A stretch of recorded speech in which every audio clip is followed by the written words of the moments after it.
What is going on, everybody? Welcome back to the channel. I'm your host, Slackerz. So I got something interesting. There's a chance you might have heard of this. So I'll leave a link to Push Dustin's Twitter down in the comment, and the other guy, Knockalok, I think.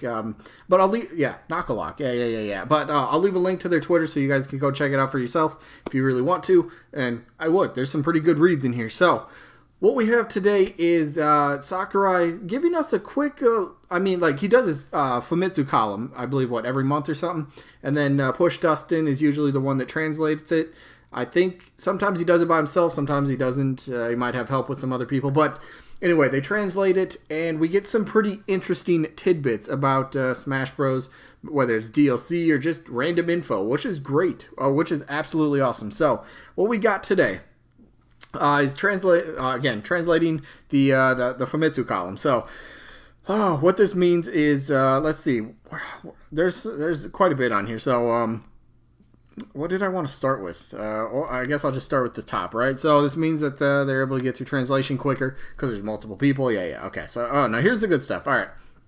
So it starts off by saying the column that Banjo should have been released, and they announced new DLC, which they did. Obviously, that was last week, which was absolutely insane. Absolutely announced. Like, nobody's seen that coming. Even people that wanted it didn't see that coming. I want more DLC. I always want more Smash DLC. I'm sure a lot of you do. I didn't expect that at all, which was awesome. But continues on here. It was announced that the beginning of DLC releases. Announced at the beginning of DLC releases. This is the big one right here. That essentially Nintendo decides the lineup for Smash Ultimate DLC. However, Sakurai does have the final say in the DLC. So that still applies to all this DLC. Now, you could look at it, it could either be bad or good depending on your view of the Fighter Pass so far. And I might actually make a video just about that topic later, maybe next week or something, because I have a lot of thoughts about that. But it could be good, it could be bad, depending on how you view it and how Nintendo really wants to, play this whole thing out. Are they going to just say, all right, yeah, you have funds, go ahead, here's what we got, here's who we can get, and all sorts of stuff like that. So, pretty cool right there. Again, some people didn't know that Nintendo is the one that picks the DLC, but again, Nintendo makes a list of DLC characters, right? They make the list, and then Sakurai chooses the characters off that list. So basically, yeah, Sakurai has the final say on whether he can make the fighter work or not. So there you go. There's confirmation about that. And then this one's a pretty interesting one. Development for each character. The team can work on each fighter one after another. So it's just a constant stream. So they can keep it going for quite a while, which is really cool to hear. Very cool to hear. If you have a team that's doing development on a game that you absolutely love, and they tell you, hey, more's coming, that's insane. Oh, I thought it said Master Chief. Never mind. Wrong thing. Let's focus here. But Sakurai has to work on each fighter from every step, from the concept to the release. But it is a bit easier for him to actually work on it because it's a smaller team and smaller, amounts of work. But I think that's actually the next one, right?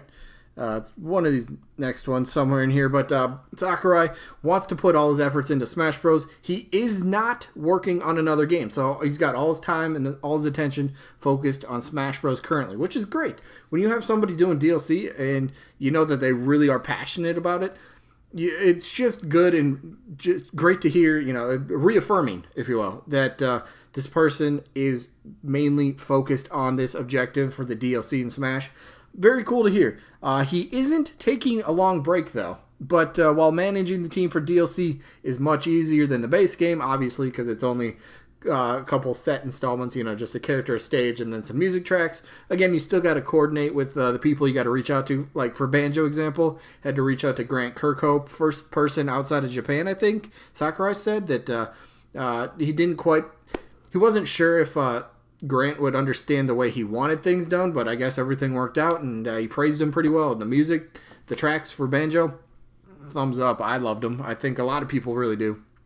So it's good that, Sakurai, because he's been working on this game forever. Actually, he's just been working on Smash Bros. Forever. But it's just cool to hear that, the workload has lightened a bit for him. So, it's not as intense, which is good. especially when you've been working on it forever. And I think that comes up, yeah, this next one right here. As for Sakurai, as he did state in the Banjo presentation, the goal line has moved further away. Because, look, he went from Smash Wii U 3DS straight to developing Smash Ultimate. That's 7 to 8 years. 7 to 8 years of his life. Just constant doing Smash Bros. That, I mean, look, that'll take a toll on you. That will take a toll. If you remember from Smash Wii U 3DS, I think he had a hand issue at one point during development or something.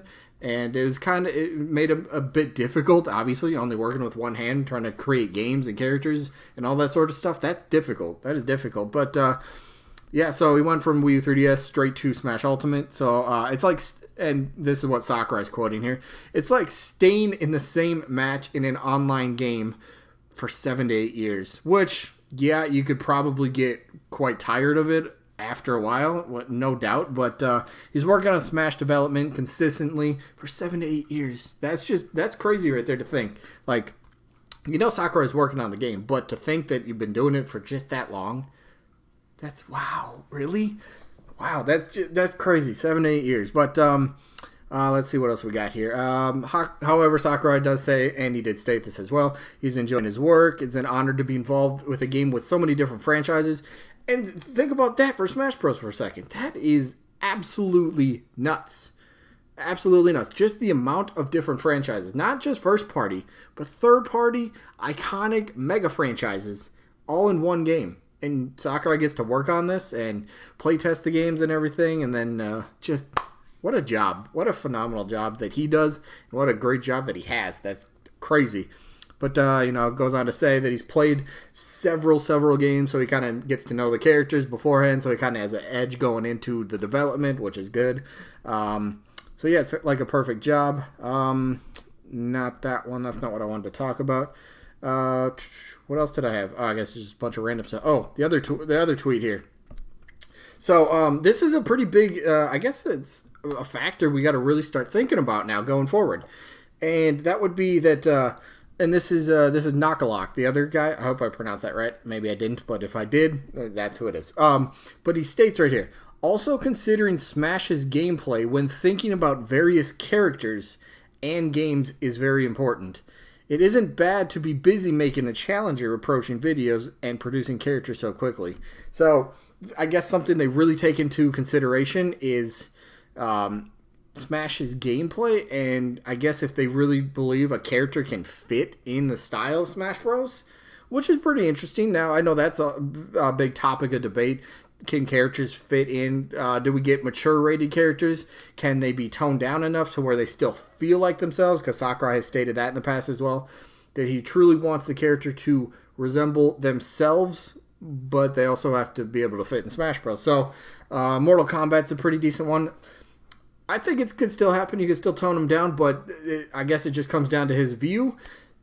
Can you tone him down enough to where it still feels like a Mortal Kombat rep? Like Scorpion, for example. Can you still have Scorpion be Scorpion without making it too cheesy, just too difficult, and just different overall? Can they fit? That's a big part. So, yeah, and that's, it's something that people really don't think about. So, interesting stuff right there. Was there anything else by this dude? I don't think so. Nothing that really caught my eye. Smash Bros. Continues in the future. Yeah, pretty other basic stuff. But, yeah, so pretty interesting stuff. So, again, the two big things that I took away from this translation from the Famitsu column again is that... it was announced at the beginning of the DLC, but essentially Nintendo... So it sounds like Nintendo is still the one developing... Or not developing... Well, yeah, but Nintendo is still the one picking DLC. And then Sakurai's like, alright, I can make this character work or whatever. So it's cool. I have a good thought about that, but again, I'm going to make a separate video about that. So, yeah, just some interesting sort of stuff here again. If you guys want to check out all the tweets and stuff, I'll leave a link to their Twitter down in the comments if you really want to check it out. Which I urge you to. There's some good stuff I didn't even go over. But, yeah, I guess just a quick little video about some fun stuff about the column. They're always good reads. Always good reads. So Push Dustin and anybody else that translates, phenomenal job. 2 thumbs up. And I believe Push Dustin actually lives in Japan, doesn't he? I believe so. But anyway, that is it. I hope you guys enjoyed, and hopefully we catch you guys on the next one. Peace out, everybody.